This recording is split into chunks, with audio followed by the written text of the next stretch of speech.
નમસ્કાર દર્શક મિત્રો, હું છું રૂપલ લુણીચિયા. સંપૂર્ણ ન્યૂઝમાં આપનું સ્વાગત છે.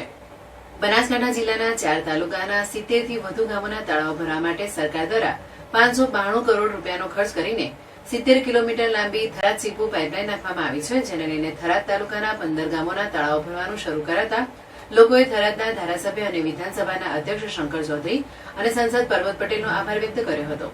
ત્યારે આજ રોજ વડગામડા ગામે પાઇપલાઇન મારફતે નર્મદા પાણી ગામોના તળાવમાં આવતા ગ્રામજનોએ પાણીના વધામણા કર્યા હતા. વર્ષોથી પાણીની તંગી ભોગવતા બનાસકાંઠા જિલ્લામાં પાણીના તળ ઊંચા આવે તે માટે સરકાર દ્વારા જિલ્લાના અનેક તાલુકાના ગામોમાં તળાવ ભરવા માટે સરકાર દ્વારા 592 કરોડ રૂપિયાના ખર્ચે 70 કિલોમીટર લાંબી થરાદ, ડીસા, લાખણી, દાંતીવાડા તાલુકાઓને જોડતી થરાદ ચીપુ પાઇપલાઇન નાખવામાં આવી છે.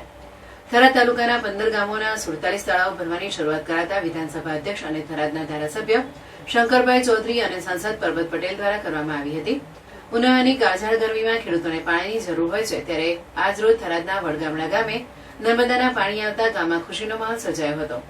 ગામના ખેડૂત અગ્રણી ધરમશીભાઈ ચૌધરીએ જણાવ્યું હતું કે અમારા ગામમાં નર્મદાના પાણી આવતા થરાદના ધારાસભ્ય અને સાંસદ પરબત પટેલનો અમે ખૂબ આભાર માનીએ છીએ. ઉનાળાની કાળઝાળ ગરમીમાં પાણી ગામના તળાવમાં આવતા ખેડૂતો, ગામના પશુ પંખીઓ સહિત ગ્રામજનોને ખૂબ ફાયદો થયો છે. ભગીરથ રાજા ગંગાના પાણી લાવ્યા હતા, ત્યારે આજે ભાજપ સરકારે ખરા ઉનાળે નર્મદાના પાણી પહોંચાડવાનું કાર્ય કર્યું છે. આજે નર્મદાના પાણી આવતા ગામમાં હરખની હેલી જોવા મળી હતી. થરાદના ગામોના તળાવોમાં નર્મદાના નીર નાખવામાં આવતા પૂર્વ વિસ્તારમાં પાણીના તળ ઊંચા આવશે, જેથી ખેતી માટે પણ બારેમાસ પાણી મળી રહેતા ખેડૂતો સમૃદ્ધ બનશે, જેને લઈ ખેડૂતોને સિંચાઈનો સીધો લાભ મળશે, જેને લઈને ખેડૂતો માટે સોનાનો સૂરજ ઉગતા ખેડૂતોમાં ભારે ખુશી જોવા મળી રહી છે.